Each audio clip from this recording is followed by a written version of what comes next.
દેવી કવચ. દેવી કવચ સાંભળનારા લોકોનું હંમેશા કલ્યાણ થાય છે. એવું દેવી કવચ આજે સાંભળો. ઓમ ચંડિકા દેવીને નમસ્કાર. માર્કંડેયજીએ કહ્યું, હે પિતામહ, જે આ સંસારમાં પરમ ગોપનીય અને મનુષ્યનું બધી રીતે રક્ષણ કરનારું છે અને જેને તમે અત્યાર સુધી બીજા કોઈ સામે પ્રગટ ન કર્યું હોય એવું કોઈ સાધન મને કહી બતાવો. બ્રહ્માજી બોલ્યા, હે બ્રાહ્મણ, એવું સાધન તો એકમાત્ર દેવીનું કવચ જ છે, જે ગોપનીય કરતાં પણ પરમ ગોપનીય, પવિત્ર તથા બધા પ્રાણીઓ ઉપર ઉપકાર કરનારું છે. હે મહામુનિ, તે સાંભળો. દેવીની 9 મૂર્તિઓ છે. તેમને 9 દુર્ગા કહે છે. તેમના અલગ અલગ નામો બતાવવામાં આવે છે. પહેલું નામ શૈલપુત્રી છે, બીજું નામ બ્રહ્મચારિણી છે, ત્રીજું ચંદ્રઘંટાના નામે પ્રસિદ્ધ છે, ચોથી મૂર્તિને કુષ્માંડા કહે છે, પાંચમી દુર્ગાનું નામ સ્કંદમાતા છે, છઠ્ઠી દુર્ગાનું નામ કાત્યાયની છે, સાતમું સ્વરૂપ કાલરાત્રિ, આઠમું સ્વરૂપ મહાગૌરી અને નવમી દુર્ગા એટલે સિદ્ધિદાત્રી. આ બધા નામ વેદ ભગવાન દ્વારા કહેવાયા છે. જ્યારે કોઈ મનુષ્ય અગ્નિથી સળગી રહ્યો હોય, યુદ્ધભૂમિમાં શત્રુઓથી ઘેરાઈ ગયો હોય, સંકટમાં ફસાઈ ગયો હોય, તેનું કોઈ ભયથી ડરી ગયો હોય અને દુર્ગાનું શરણ લીધું હોય, તેનું ક્યારેય કોઈ અમંગળ થતું નથી. યુદ્ધના સમયે મુશ્કેલી હોવા છતાં પણ તેને કોઈ વિપત્તિ ઉદ્ભવતી નથી. તેને શોક, દુઃખ અને ભય પ્રાપ્ત થતા નથી. જેમને દેવીનું ભક્તિપૂર્વક સ્મરણ કર્યું છે તેમનો અભ્યુદય નક્કી છે. હે દેવી, જેઓ તમારું ચિંતન કરે છે તેમનું તમે ચોક્કસ કલ્યાણ કરો છો, રક્ષણ કરો છો. ચામુંડા દેવી પ્રેત ઉપર આરૂઢ થયેલા હોય છે અને વારાહી પાડા પર સવારી કરે છે. ઇન્દ્રિનું વાહન ઐરાવત હાથી છે. વૈષ્ણવી ગરુડ પર આવે છે અને માહેશ્વરી આખલા ઉપર આરૂઢ થયેલા છે. કૌમારીનું વાહન મોર છે. વિષ્ણુપ્રિય લક્ષ્મી કમર પર વિરાજમાન છે અને તેમના હાથમાં લાલ કમર છે. આખલા ઉપર આરૂઢ થયેલ દેવી ઈશ્વરી એ શ્વેત વસ્ત્ર ધારણ કરી રાખ્યા છે. બ્રાહ્મી હંસ પર બેઠેલા છે અને બધા જ આભૂષણો ધારણ કર્યા છે. આ બધી દેવીઓ માતાઓ યોગ શક્તિઓથી સંપન્ન છે, જેઓ અનેકવિધ આભૂષણો પહેરવાથી શોભે છે. તેમને અનેક રત્નો ધારણ કર્યા છે, ક્રોધથી ભરેલી છે અને ભક્તોનું રક્ષણ કરવા હાથમાં બેઠેલી છે. આ દેવીઓના હાથમાં શંખ, ચક્ર, ગદા, શક્તિ, હર, મુસળ, ખેટક, તોમર, કુહારી, દોરડું, કુંત, ત્રિશૂળ અને ઉત્તમ શાંગ ધનુષ્ય ધારણ કરેલા છે. દૈત્યોના શરીરનો નાશ કરવો અને ભક્તોને અભયદાન આપવું, દેવતાઓનું હિત કરવું એ તેમના શસ્ત્ર ધારણનો ઉદ્દેશ્ય છે. મહારૌદ્ર રૂપ, અત્યંત ઘોર પરાક્રમી મહાબલી અને મહા ઉત્સાહયુક્ત હે દેવી, તમે મહાન ભયનો નાશ કરનારા છો. તમને નમસ્કાર છે. તમારી સામે જોવું પણ મુશ્કેલ છે.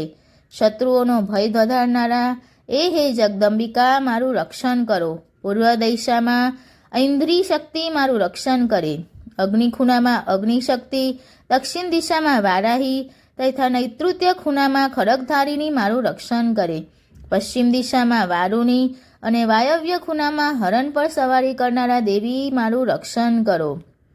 ઉત્તર દિશામાં કુમારી અને ઈશાન ખૂણામાં શૂલધારી મારું રક્ષણ કરો. હે બ્રહ્માણી, તમે ઉપરની બાજુએ મારું રક્ષણ કરો. હે વૈષ્ણવી, તમે નીચેની બાજુએ મારું રક્ષણ કરો. આ જ પ્રમાણે શબ્દ જેવું વાહન છે તે ચામુંડા દેવી 10 દિશાઓમાં મારું રક્ષણ કરો. જ્યાં આગળની બાજુએ અને વિજયા પાછળની બાજુએ રક્ષણ કરે. ડાબા ભાગે અજિતા દેવી, જમણા ભાગે અપરાજિતા મારું રક્ષણ કરે. ઉદ્યોતિની શિખાનું રક્ષણ કરે અને ઉમા મારા મસ્તક પર વિરાજિત થઈને મારું રક્ષણ કરે. માલાધારી દેવી મારા કપાળનું અને યશસ્વીની મારી ભમરોનું રક્ષણ કરે. ત્રિનેત્રા ભમરોના મધ્ય ભાગનું અને યમઘંટા દેવી નાસિકાઓનું રક્ષણ કરે.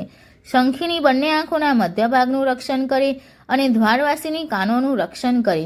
કાલિકા ગાલોનું તથા શાંકરી કાનોના મૂળ ભાગોની રક્ષા કરે. સુગંધા નાસિકાઓની અને ચર્ચિકા દેવી ઉપરના હોઠનું રક્ષણ કરે. અમૃતકલા નીચેના હોઠનું અને સરસ્વતી જીભનું રક્ષણ કરે. કૌમારી મારા દાંતોનું અને ચંદિકા કંઠભાગનું રક્ષણ કરે. ચિત્રઘંટા ગળાની ઘંટિકાનું અને મહામાયા તાળવાનું રક્ષણ કરે. કામાક્ષી દાઢીનું અને સર્વમંગલા મારી વાણીનું રક્ષણ કરે. નીલગ્રીવા કંઠના બહારના ભાગનું અને અન્નનલિકાનું કૌબેરી દેવી રક્ષણ કરો.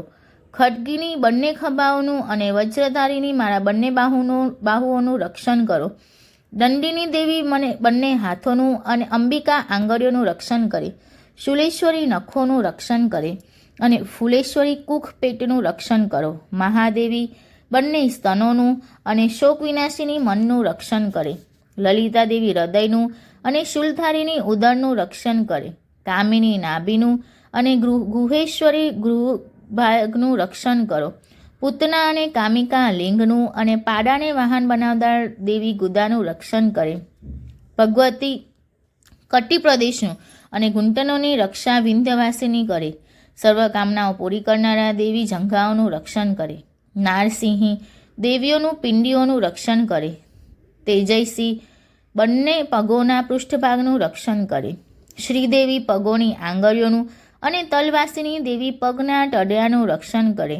પોતાની વિકરાળ દાઢોથી ભયંકર દેખાતા કરાલી દેવી નખોનું અને ઉર્ધ્વકેશની દેવી વાળનું રક્ષણ કરે. કૌબેરી રૂંવાટીના છિદ્રોનું અને વાગેશ્વરી ત્વચાનું રક્ષણ કરે. પાર્વતી રક્ત, મજ્જા, વસા, માંસ, હાડકાં અને મેદનું રક્ષણ કરે. કાલરાત્રિ આંતરડાઓનું અને મુક્તેશ્વરી પિત્તનું રક્ષણ કરે. પદ્માવતી કમરકોશોના મૂળ આધારનું અને ચૂડામણી કફનું રક્ષણ કરે. જ્વાળામુખી નખોના તેજનું અને અભેદતા સમસ્ત સાંધાઓનું રક્ષણ કરે. હે બ્રહ્માની તમે મારા વીર્યનું રક્ષણ કરો. હે વિક્ષત્રેશ્વરી મારી છાયાનું રક્ષણ કરો. હે ધર્મધારિણી મારા અહંકાર, મન અને બુદ્ધિનું રક્ષણ કરો. હે વજ્ર ધારણ કરનારી દેવી મારા પ્રાણ, અપાન, વ્યાન, ઉદાન અને સમાનનું રક્ષણ કરો. કલ્યાણથી શોભતા હે દેવી મારા પ્રાણનું રક્ષણ કરો. યોગીની દેવી રસ, રૂપ, ગંધ, શબ્દ અને સ્પર્શનું અને હે નારાયણી તમે મારા સત્વ, રજ અને તમોગુણનું રક્ષણ કરો. વારાહી આયુષ્યનું રક્ષણ કરે. વૈષ્ણવી ધર્મનું રક્ષણ કરે તથા ચક્ર ધારણ કરનારા દેવી યશ અને કીર્તિ, લક્ષ્મી અને ધનનું તેમજ વિદ્યાનું રક્ષણ કરો. હે ઇન્દ્રાણી તમે ગોત્રનું રક્ષણ કરો. હે ભૈરવી પત્નીનું રક્ષણ કરો. હે ચંડિકા મારા પશુઓનું રક્ષણ કરો. હે મહાલક્ષ્મી પુત્રોનું, સંતાનોનું રક્ષણ કરો. હે સુપથા દેવી મારા પથનું અને ક્ષેમકરી દેવી મારા માર્ગનું રક્ષણ કરે. હે મહાલક્ષ્મી રાજદ્વારી કાર્યોમાં મારું રક્ષણ કરો તથા સર્વ બાજુએ રહેલા વિજયા ચારે બાજુ રહીને રક્ષણ કરો. હે દેવી જે સ્થાન કવચમાં કહેવાયું નથી અને તેથી રક્ષણ વિનાનું છે તે બધા સ્થાનો તમારા વડે સુરક્ષિત થાય, કારણ કે તમે વિજયશાલિની અને પાપનાશિની છો. મનુષ્ય પોતાના શરીરનું ભલું ઈચ્છતો હોય તો તેને કવચનો પાઠ કર્યા વિના એક પણ ડગલું ભરવું નહીં. કવચનો પાઠ કરીને જ યાત્રા કરવી. કવચના પાઠથી બધી બાજુથી સુરક્ષિત થયેલો મનુષ્ય જ્યાં જ્યાં જાય છે ત્યાં તેને લાભ થાય છે તથા સઘળી કામનાઓ પર વિજય પ્રાપ્તિ થાય છે. તે જે અભિષ્ટી વસ્તુનું ચિંતન કરે છે તેને તે અચૂકપણે પ્રાપ્ત કરી લે છે.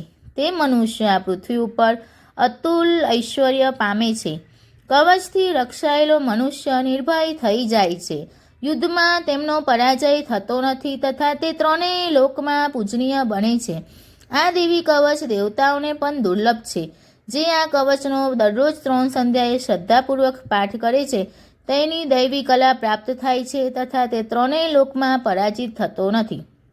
એટલું જ નહીં, તે અપમૃત્યુથી રહિત થઈને 100 કરતાં પણ વધુ વર્ષ જીવે છે.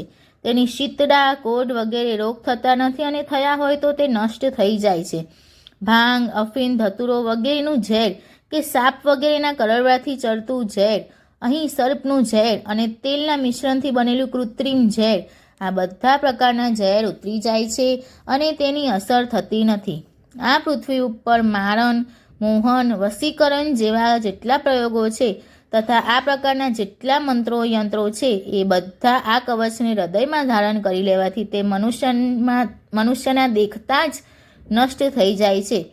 એટલું જ નહીં, પૃથ્વી ઉપર વિચરનારા ગ્રામ દેવતા, આકાશ અને પાણીમાંથી ઉત્પન્ન થતા ઉપદેશ માત્રથી સાધી શકાતા દેવો, પોતાના જન્મની સાથે જ પ્રગટ થતા દેવતાઓ, કુલ દેવતા, કંઠમાળા જેવા રોગો, ડાકણ શાકન, અંતરિક્ષમાં વિચરતી મહાન શક્તિઓ, ગ્રહ, ભૂત, પિશાચ, રાક્ષસો, બ્રહ્મ રાક્ષસ, વેતાળ, ભૈરવ વગેરે અનિષ્ટકારી દેવતાઓ પણ જો હૃદયમાં કવચ ધારણ કર્યું હોય તો તે મનુષ્યના દેખતા જ ભાગી જાય છે.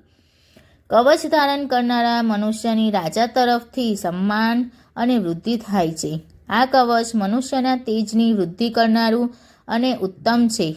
આ કવચનો પાઠ કરનારો મનુષ્ય પોતાની કીર્તિથી શોભા પામીને પૃથ્વી ઉપર પોતાના સુયશ સાથે વૃદ્ધિ પામે છે. જે પહેલા કવચ કરીને સપ્તશતી ચંડી પાઠ કરે છે તેની જ્યાં સુધી વન પર્વત હોય ત્યાં સુધી તે આનંદથી યુક્ત આ પૃથ્વી પર રહે છે. તેના પુત્રો પૌત્રો સંતાન પરંપરા બનેલી રહે છે. પછી દેહાંત થતાં તે મનુષ્ય મહામાયાની કૃપાથી નિત્ય પરમપદને પામે છે. જે દેવતાઓને પણ દુર્લભ છે તે સુંદર દિવ્ય રૂપ ધારણ કરે છે અને કલ્યાણ શિવની સાથે આનંદ